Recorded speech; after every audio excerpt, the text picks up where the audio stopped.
We good. Thank you for our wonderful IT people. Public comment instructions. The requirement regarding public comment for the school board meeting is that a call for public comment must take place prior to each agenda item and vote on by the board. If you wish to comment on an agenda item during this meeting, please proceed as follows. Please fill out a card with your first and last name and the agenda item you wish to address. These requests to address the board regarding an agenda item will be heard prior to each agenda item as it's taken up. Any cards to be turned in? Hearing none. Moving on to agenda items. B1, consider the 2025-2026 fiscal year budgets and take appropriate action. Mr. Hewland, Ms. Tenen, and staff. Thank you, Mr. President. Tonight, the staff and I are pleased to present the annual budget for the 25-26 fiscal year. First off, I'd like to recognize the preparation and work that went into this budget process. Ms. Tenen and her staff led our supervisors and directors through a line-by-line analysis of their current and projected budgets. And tonight, we are confident to present not only a balanced budget, but a budget for your approval before the start of the new fiscal year for the first time, 2 months earlier than normal. There are only a few items that I'd like to point out for your consideration. In the budget letter that's included in your packet, you'll find a projection for the close of the 24-25 fiscal year. In the past, when the budget is presented to you at the end of August, these numbers are not projections, but actual final numbers based on the fiscal year closing on June 30th. Tonight, we are presenting a projection as the staff is working to close out the books in the next few days in preparation for July 1st. You will notice that we are projecting a surplus of approximately $8.9 million. Given this is our first year in 4 years of operating without some sort of support from ESSER funding, this surplus represents a very conservative approach to budgeting and spending. Additionally, there are two main factors that contributed to this surplus. The 24-25 fiscal year represents a historic year for sales tax collection in Iberia Parish. The original budgeted revenue from sales tax collections was $27,870,232. The actual amount projected to be collected by June 30th is $32,328,733. This is a $4.4 million increase over what was budgeted. The second major contribution to the surplus comes from a decrease in the budgeted salaries due to vacancies and docks from employees. The projected salary payouts for this year is expected to be approximately $5 million less than the original budget. In preparing the 25-26 budget, we have conservatively built in revenue projections to take into account the current economic trends and trends in our student population. In budgeting for MFP, we are taking into account a decrease in student enrollment from February 1st of 2024 to February 1st of 2025 in the amount of approximately 180 students, which translates to a decrease of about $1.6 million in MFP funds. In terms of ad valorem revenue, since we just completed a reassessment year, we are budgeting for a standstill in property tax collections. We don't anticipate a change in those collections. In terms of sales tax collections, Lauren has consulted with both Mr. Segura before his retirement and with Mr. Briley now in preparation for forecasting a budget for this revenue stream. Since we are coming off of a record year, it will be unlikely that we will continue to post increases as we have seen over the course of this past year. It has been recommended that we revert to using our 23-24 collections of sales tax as a benchmark. We do not expect to see the continued high level of collections, but overall, we still anticipate better collections than in previous years. Using the 23-24 year as a baseline, in this budget, we projected an 8% decrease in revenue from sales tax collections over the previous year. With these revenue forecasts and conservative budgeting, we are still proposing to you a balanced budget for your consideration tonight. You may notice that on the cumulative budget listing that the general fund shows a deficiency of $146,151. This is due to the fact that we still have not received an allocation for salaries that are funded through the state 8G grant. So rather than estimating that revenue, the staff simply allowed general fund to temporarily absorb that expense until the funding has been allocated by the state. At this time, I'd like to offer Ms. Tenen the opportunity to make any additional comments before we move to discussion and consideration.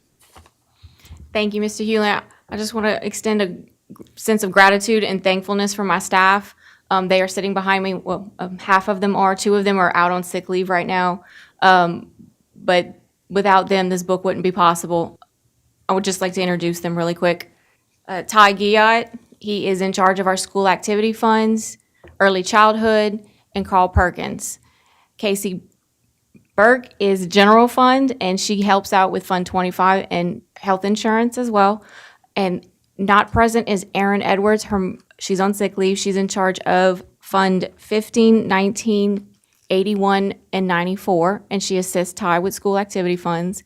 And then Megan Duplichet is in charge of our ESSA funds, which is Title I, Title II, 4, Migrant, and Redesign. Thank y'all very much for all the work y'all do. Thank you, Ms. Tenen and staff.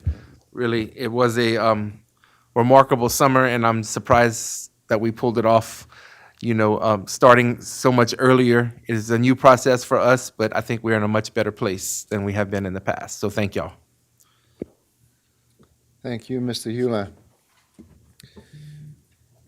Going on to BA, Fund 01, General Fund, as presented, Ms. Tenen. As presented. Public comment?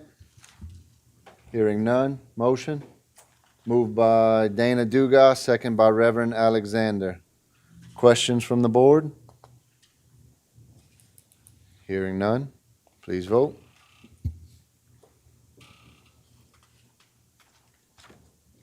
Ms. Gwynn. That motion passes.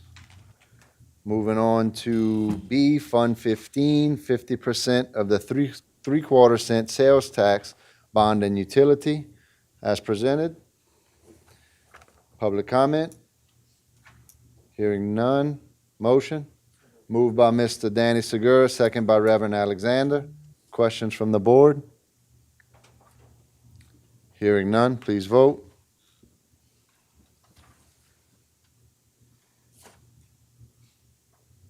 Ms. Gwynn, that motion passes. Moving on to C, Fund 19, Lunch Fund, as presented. Public comment? Hearing none. Motion? Moved by Mr. J. McDonald, second by Ms. Deborah Savoy. Questions from the board? Hearing none. You had something, Ms. Tenen? No? Please vote. Ms. Gwynn, that motion passes. Moving on to D, Fund 25, Other Special Revenues, as presented. Public comment? Hearing none. Motion?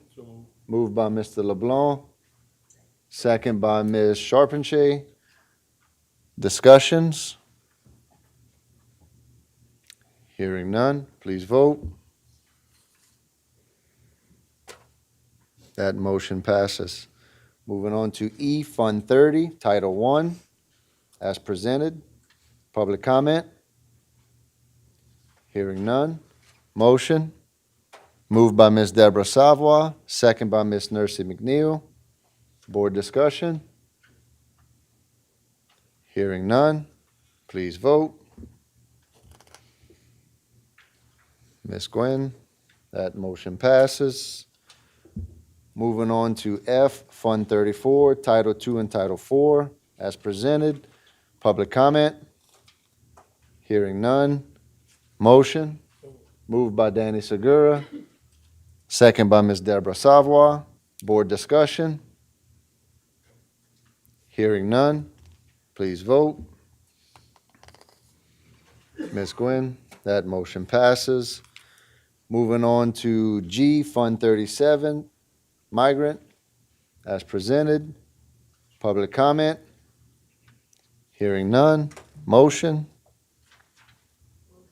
Moved by Ms. Charpentier, second by Mr. Dan LeBlanc. Board discussion? Hearing none. Please vote. Ms. Gwynn, that motion passes.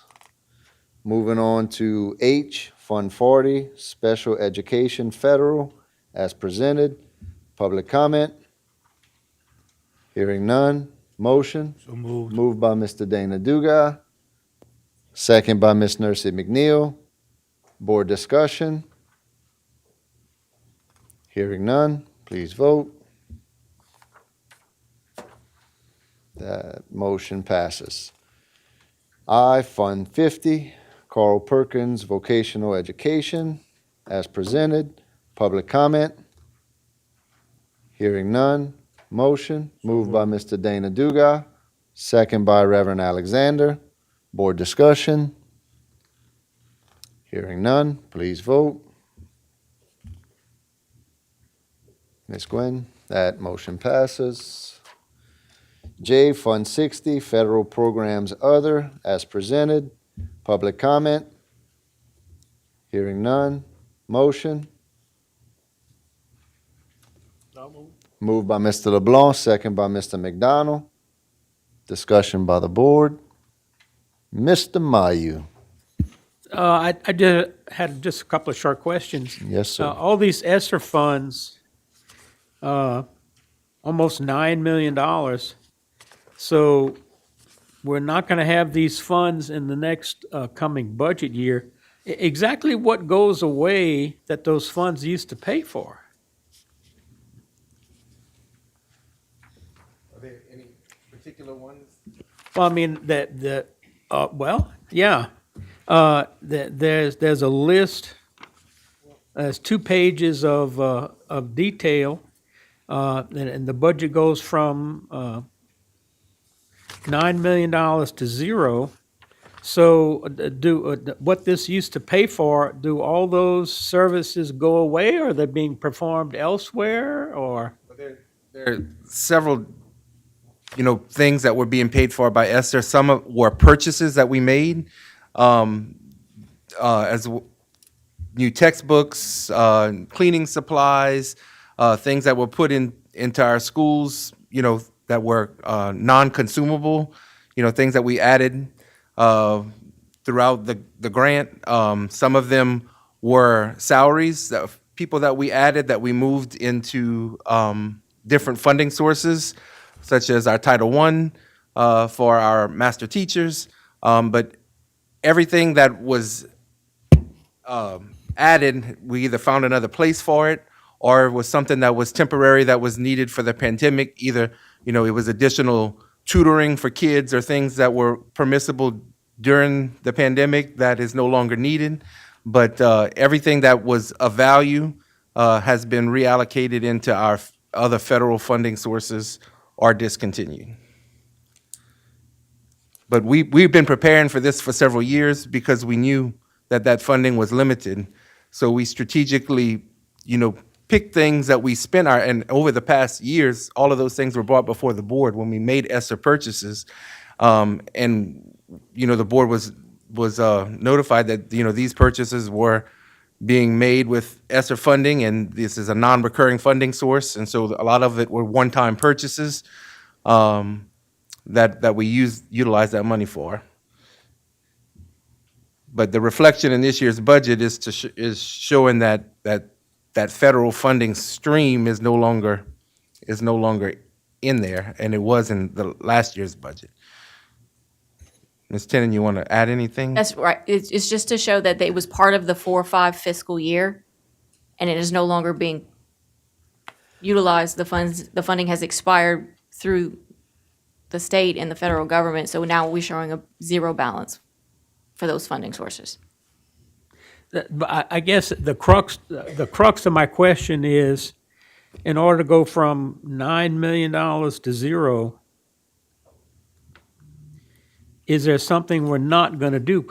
I gather what you're saying, that the vast majority of this was supplies, indirect cost. Right. A lot of things, we invested in infrastructure, Mr. Ferguson? Yeah. So we want to keep in mind that was mostly construction. So that's how we spent a lot of that money down with the 15, was it? ESSER projects, which updated our HVACs, our camera systems.